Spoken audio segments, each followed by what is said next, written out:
Hello everyone. இப்போ நம்ம பார்க்க போகிறது 9ஆம் வகுப்பு தமிழ் இயல் 4 சீரோகிராஃபி. இதனால் என்ன மொழினா கிரேக்க மொழியில் உள்ள வார்த்தைக்கு சீரோகிராஃபி கிரேக்க மொழி. இது வந்து ஒரு உலர் எழுத்துமுறைக்கு கிரேக்க மொழி என்ன சீரோகிராஃபி. ஜெராக்ஸ் இயந்திரம் உலகிற்கு அறிமுகப்படுத்தப்பட்டது யாரால்? எந்த வருஷம்னு பார்த்தோன்னா செஸ்டர் கார்ல்சன். இதில் வந்து நிறைய பேராக தான் வரும், பார்த்துக்கிடுங்க. Chester Carlsen 1959.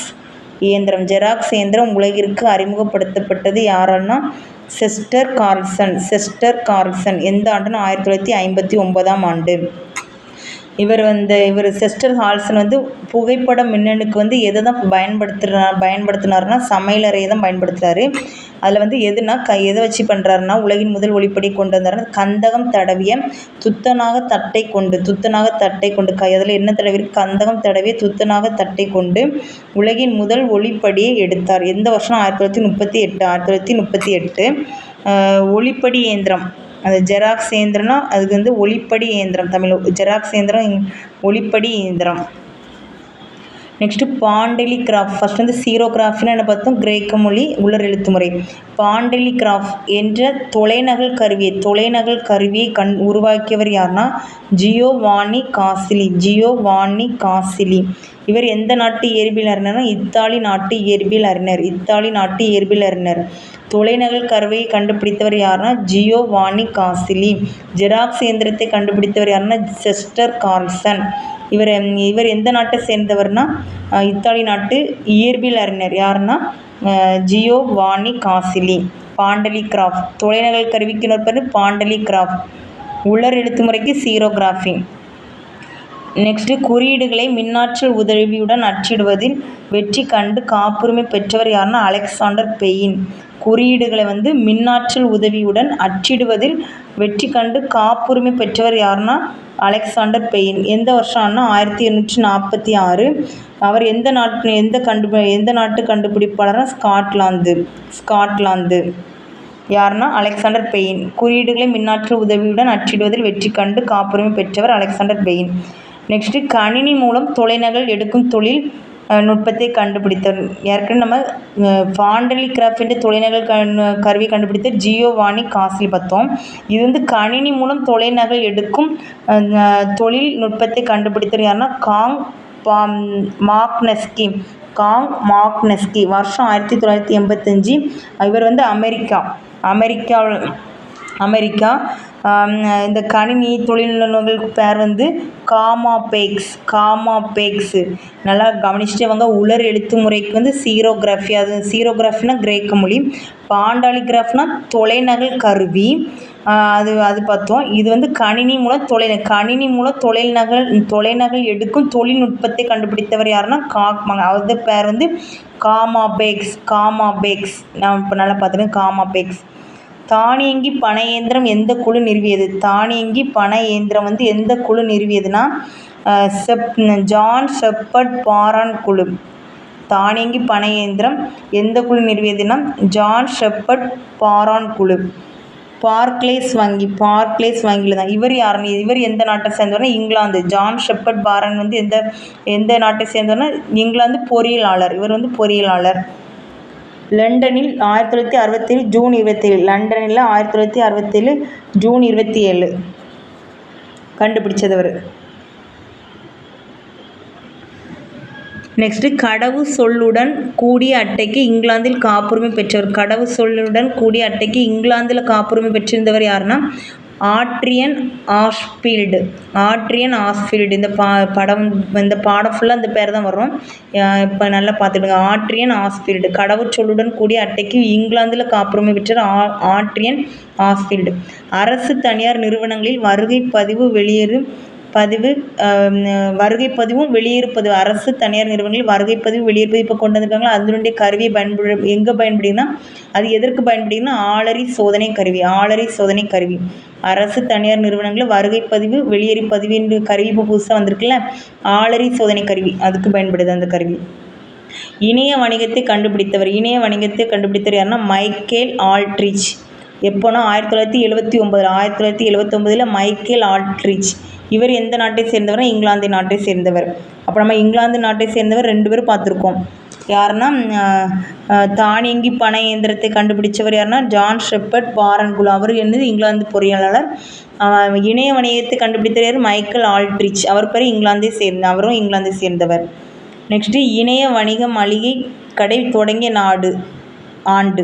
இணைய வணிக மளிகை கடை யார் தொடங்கினார்னா 1989. எந்த நாடு தொடங்கியதுன்னா அமெரிக்கா தான் முதல்ல தொடங்கியிருக்குது 1989. இணையம் பொது மக்களின் பயன்பாட்டுக்கு வந்த ஆண்டு. தொடங்கினது 1989 அமெரிக்காவில் தொடங்கியாச்சு. ஆனால் பொதுமக்களின் பயன்பாட்டுக்கு வந்த ஆண்டு வந்து 1991. வையக விரிவு வலை வழங்கி உருவாக்கியவர் யாருன்னா வையக விரிவு வலை டிம் பெர்னர்ஸ்லி.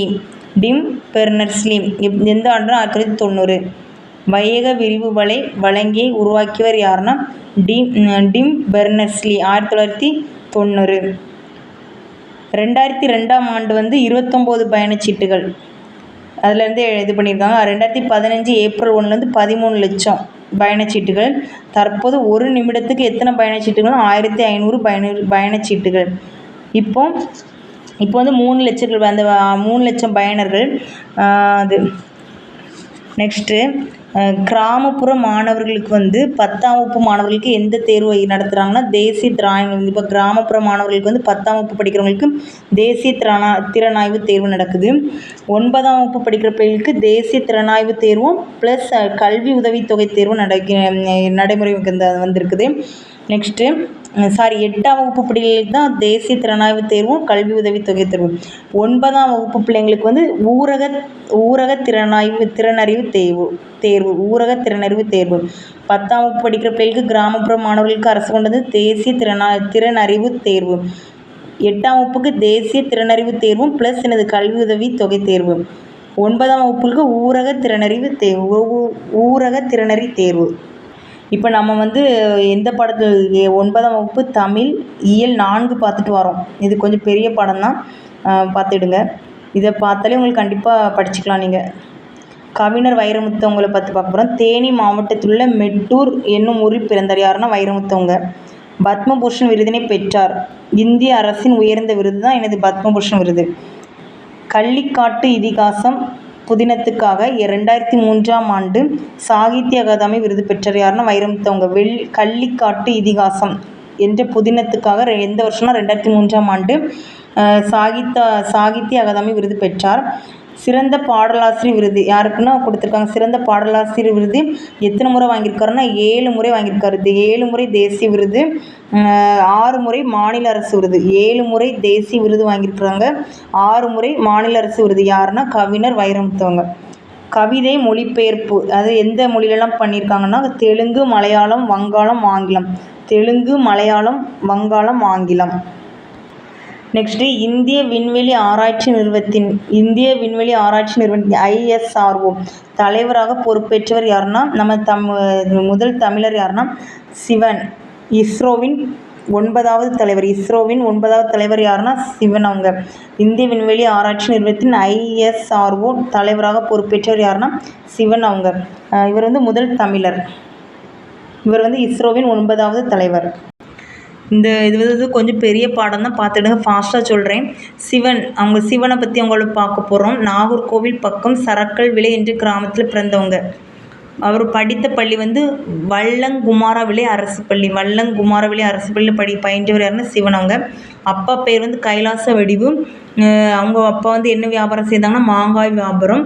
படிப்பு வந்து ME விக்ரம் சாராபாய் நிறுவனத்தின் பொறியியலாளர். இவருடைய படிப்பு வந்து பொறியியலாளர். இவர் எங்கே வேலை பார்த்தாருன்னா ME விக்ரம் சாராபாய் நிறுவனத்தில் வேலை பார்த்தாங்க. அவருடைய ஆரம்ப கால பணி பார்க்கலாம். சிவன் அவங்களுடைய இப்போ நம்ம பார்த்தோம்ல இஸ்ரோவின் 9வது தலைவர் பார்த்தோம்ல சிவன், அவங்கள பற்றி தான் இப்போ பார்த்துட்ருக்கோம். நீங்கள் சிவன்னா வேறு என்ன சிவன் அவங்களத. அவருடைய ஆரம்ப காலப்பணி பார்க்கலாம். 1983ஆம் ஆண்டு PSLV திட்டத்தை தொடங்க அரசு கொடுத்தது. சிவன் உருவாக்கிய செயலி பெயர் வந்து என்னன்னா Sitara software for integrated trajectory analysis with real time application. PSLVனா polar satellite launch vehicles. Polar satellite launch vehicles. இவருக்கு முன்னுரிமை வழங்கியதுன்னு பார்க்கலாம். இந்திய விண்வெளி ஆராய்ச்சி நிறுவனத்தின் முக்கிய நோக்கம் வந்து குறைந்த செலவில் மக்களுக்கு தரமான சேவைகளை கொடுப்பது தான் இவருடைய முக்கிய நோக்கமாக இருந்திருக்கு. இவருடைய முன்னுரிமை வந்து எதுலன்னா இந்த விண்வெளி ஆராய்ச்சி நிறுவனத்தில் வந்து குறைந்த செலவில் மக்களுக்கு தரமான சேவைகள் செய்யணும், கொடுப்பது தான் இவருடைய பணியாக இருந்திருக்குது. கடல் பயணத்திற்காக டேஷ் என்ற செயலியை உருவாக்கினார்னா நேவி. கடல் பயணத்திற்காக டேஷ் என்ற செயலியை உருவாக்கினார்னா நேவிக். அப்போ நேவிக் என்ற இதை உருவாக்கினவர் யாருன்னா சிவன் அவங்க தான். அது எதற்காகனா எதற்காக பயணம் செய்யறதுனா கடல் பயணத்திற்காக உருவாக்கிய செயலி. ஓகேவா. நெக்ஸ்ட், விண்வெளி துறையில் இந்தியா டேஷ் பெற்றுவிட்டதே என்பது உண்மை. தன்னிறைவு. விண்வெளி துறையில் வந்து இந்தியா வந்து தன்னிறைவு பெற்றுவிட்டதே உண்மை என்பது உண்மை. நெக்ஸ்ட், விக்ரம் சாராபாய்.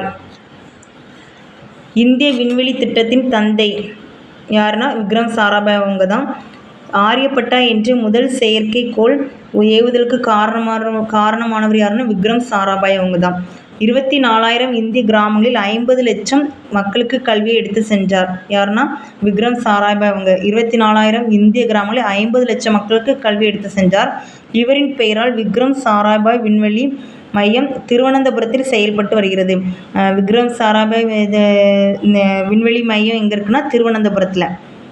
இவரின் முயற்சியால் தான் இஸ்ரோ தொடங்கப்பட்டது. யாருடைய முயற்சியால் தான் இஸ்ரோ தொடங்கப்பட்டதான் விக்ரம் சாராபாய் அவங்க. நெக்ஸ்ட்டு அப்துல் கலாம். அவங்கள பற்றி தெரியும், ஏற்கனவே நம்ம பாடத்தில் படிச்சிருக்கிறோம். இந்தியாவின் 11வது குடியரசுத் தலைவராக பணியாற்றிய இந்திய அறிவியலாளர் யாருன்னா அப்துல் கலாம் அவங்க. இவர் வந்து ராமேஸ்வரத்தை சேர்ந்தவர். இந்திய ஏவுகணை நாயகன் என்று போற்றப்படுவர் யாருன்னா டாக்டர் அப்துல் கலாம் அவங்க தான். உயரிய விருதான பாரத ரத்னா விருது என்னது பெற்றிருக்கிறாங்க அவங்க. நெக்ஸ்ட்டு வளர்மதி அவங்கள பார்க்க போகிறோம். வளர்மதி யாருன்னா அரியலூரில் பிறந்தவர். 2015 தமிழ்நாடு அரசின் அப்துல் கலாம் விருதை பெற்ற முதல் பெண் அறிவியல் யாருன்னா வளர்மதி அவங்க தான். 2015 தமிழ்நாடு அரசினுடைய அப்துல் கலாம் விருதை பெற்ற முதல் பெண் அறிவியல் அறிஞர் யாருன்னா வளர்மதி அவங்க. இஸ்ரோவில் 1984 ஆண்டு பணியாற்றி வருகிறார். இவங்க வந்து இஸ்ரோவில் 1984 முதல் என்ன பணியாற்றிட்டு வர்றாங்க. ரேடார் இமேஜிங் செயற்கைக்கோள் திட்டத்தின் இயக்குநராக பணியாற்றியவர் யாருன்னா வளர்மதி அவங்க. ரேடார் இமேஜிங் செயற்கைக்கோள் திட்டத்தின் இயக்குநராக பணியாற்றியவர் யாருன்னா வளர்மதி அவங்க. இத்திட்டத்தில் 2வது பெண் அறிவியல் அறிஞர் ஆவார். இந்த திட்டத்தில் வந்து 2வது பெண் அறிவியல் அறிஞர் வேலை பார்க்குறவங்க